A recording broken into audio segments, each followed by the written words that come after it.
All right, good afternoon. We are going to be talking about pedigrees today in these video notes. And so you're going to be able to learn and understand how to construct one, make one, and analyze pedigrees. All right, so this is what a pedigree looks like. And so here's some background information about this pedigree. It says this is the Johnson family. Here's a pedigree showing the Johnson family and whether they have attached earlobes or not. Number one is Grandpa Joe, who has attached earlobes. He is married to Nana Jane. They have been happily married for 35 years. They have 3 daughters and 1 son. Number 4 daughter, Jessica, is married to Peter, who also has attached earlobes.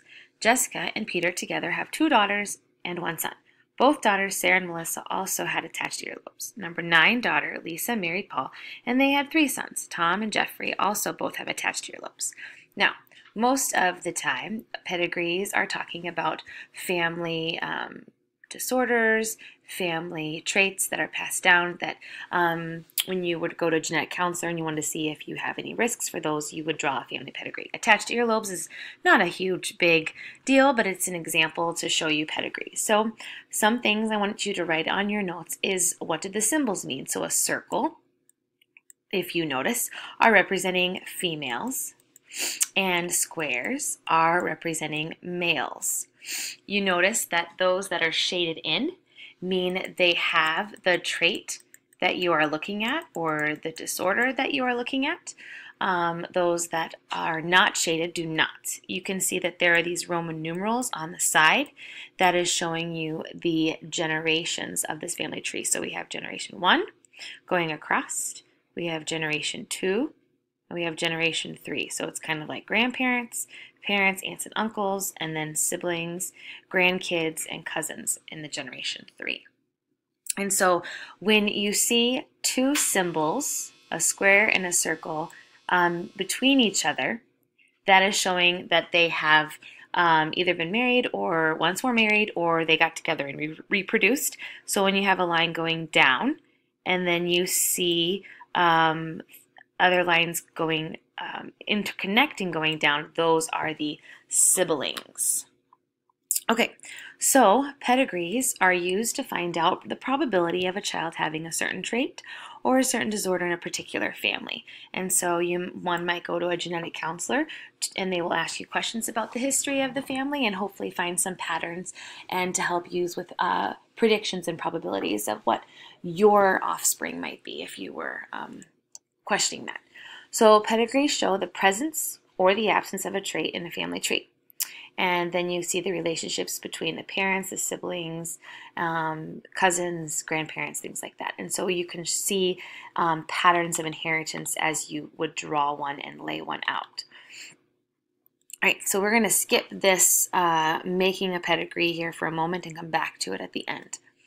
So just to remind you, looking at a pedigree, that if you see a symbol that's shaded, that means they have the trait. They are affected with that trait. They have it. If it's shaded halfway in the pedigree, that's mean they're a carrier, which means they don't have it, but they have the carrier gene that they could possibly pass it down. And if they are deceased, they'll usually have a dash going down the middle, but it is still important to information in a family tree.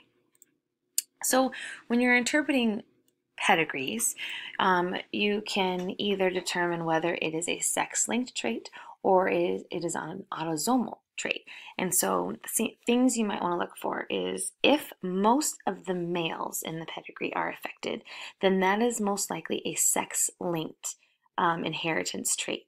If you look at the results after you've drawn a pedigree and you see that there's a 50-50 ratio where that it's equal between men and women in the family, that is usually an autosomal trait that's being passed down. So if you see these 2 pictures of pedigrees, you'll notice that in this one on the left, you can count there are 3 males and there are 3 females that are shaded in, so you know this must be an autosomal trait that you're looking at in this pedigree. And if you look over here to the right, you can see that only the males are actually shaded in, which means only the males have the trait. And you can see a lot of females are carriers. They pass down the trait but don't have it. So you would know that that would be a sex-linked trait. Another thing to look for when you're interpreting pedigrees is whether the trait that you're looking at is dominant or recessive. So if the disorder is dominant, then one parent must have the disorder or have the trait that you're looking at. And if you have a trait that is recessive, neither parents usually don't have the disorder. They're usually carriers and they have a heterozygous genotype. So here, looking at these two pictures, you can see the difference between a dominant pedigree trait and a recessive pedigree trait. If you're looking at the dominant one, you see that in most generations, both parents have, or one at least parent has the trait. And then if you look and you see in the recessive, neither parents are really having the trait. And you can notice that it's less family members are shaded in. That's usually sometimes that happens in recessive. All right, let's review quickly. So number one, if you look at number one person on this pedigree, male or female is the question. The answer is number one is a male. It is a square. If you look at number two question, the one that's circled, the lines that are connecting the individual family members, are they married or siblings? And the answer is they are siblings. And then the trait for person number three. Is person number three have the trait, or is the trait absent? And the answer should be that they have the trait because they are shaded in. The next question is, how many generations is this pedigree? And the answer you should have said was 3. 1, 2, 3. Look at the Roman numerals. Okay, some more quiz time. All right, so looking at this pedigree, is this a dominant or recessive pedigree? And the answer is recessive. There's only one person actually in the entire family that actually has a trait. And you see there are a lot of carriers of it, but they don't have the trait. So that would definitely be a recessive trait. Looking at this pedigree, we are asking if this is an autosomal trait in this family tree or a sex-linked trait, and the answer would be autosomal. There's not very many carriers, and both male and female have a almost 50-50 ratio of having the trait. All right, so one other thing that you need to know about pedigrees is how to interpret a pedigree looking at genotypes, looking at their alleles. And so you will have to on a test how to figure out, based on just the shaded information, what are the genotypes of some of the family members in the pedigree. All right, so let's just say we're looking at a trait and G is dominant, big G is dominant, and little g is recessive. And so I want you to tell me, what is the genotype for family member number 4, and what is the genotype for family number 7? Now, the easiest thing is to probably do number 7 first, because this is a dominant recessive pattern. And so the pedigree that you see here is a dominant pedigree. And so in order to have the trait, you have to have one of the dominant alleles. And 7 is not shaded in at all. And so if 7's not shaded in, then that must mean that 7 has to be little g, has to be homozygous recessive, because it doesn't have the trait and it's not shaded in. And so it can't have the big G. So we can answer number 7 fairly easily. Now when we get to number 4, 4 is a little bit tricky because 4 is shaded. Okay, so you have 2 choices for number 4. Number 4 could be big G, which is homozygous dominant, or it could be big G, little g, which is heterozygous. And so what you need to determine is you need to narrow down which choice is which. And in order to do that, you need to see their offspring, their children. And so when you look at the children, you see that number 9 person has the trait and number 8 does not.